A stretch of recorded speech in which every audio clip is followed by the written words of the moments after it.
some quick single leg variations on some home leg exercises. So legs can be kind of difficult to train, but if we're recovering from an injury, a lot of times we want to be training one leg at a time to make sure that we're not doing any compensation with the body as we move. So the first movement I like to start with, I call it kickstand squat. And we're using the non-moving, the non-dominant leg as a kickstand. So if I were to be training my left leg, I would let my right leg be the kickstand. I get a set depth, and from here, I'm working on squatting down to the bench. Nice, slow, and controlled the whole way. If you're watching this knee, because this is where my weight is at, is on this leg. I don't want my knee to dive towards the midline. I want to make sure that it's staying out over the toes in line. So that's your kickstand squat. This is primarily a little bit more of a quad dominant movement.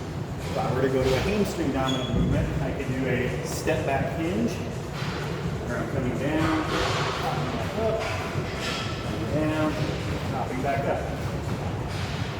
This is more of a hamstring dominant movement because of the relationship of my trunk. As I hinge forward at the hip, I'm getting more hip movement than knee movement. If I want to add a little extra load to this, I can pull the dumbbell there, I can pull the dumbbell here. If I wanted to make this more of a balance exercise, I can move back to the bench, start here, pop back up, come back up. If I wanted to drop the dumbbell and not touch with this leg, hinge,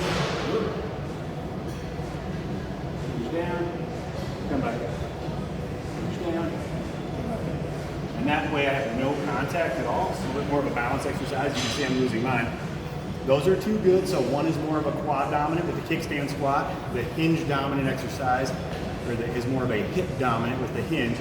Going into a Cossack squat, side to side. Think about your planes of movement. We've worked front to back. Now we're going to work side to side, where we're shifting and pivoting, back and forth. So that's more of our lateral transitions.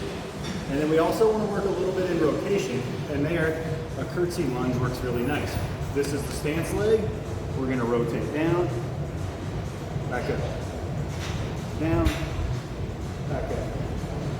So here we're just using a little bit of a transition into like a little bit of rotation. It's kind of a transverse plane movement, but more just on a diagonal. So you get a little bit of pivot, you can alternate.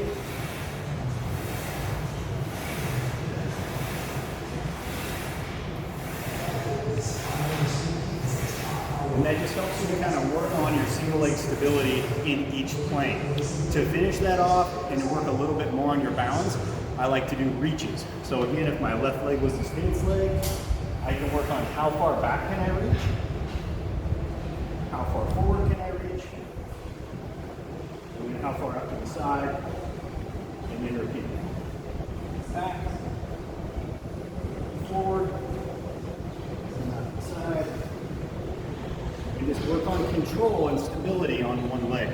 And that kind of gives you just a really nice, 4 or 5 exercise routine to roll through at home to challenge your single leg stability and make sure that we're not compensating kind of subconsciously as we do a lot of normal bilateral, like using both legs, squat movements, deadlift movements, things like that, where we tend to favor our non-injured or non-surgical limb. This is a good way to make sure that you're getting just as much use out of that injured leg as you would your other leg, as you try to create some symmetry within your body. So try those out, let us know what you think.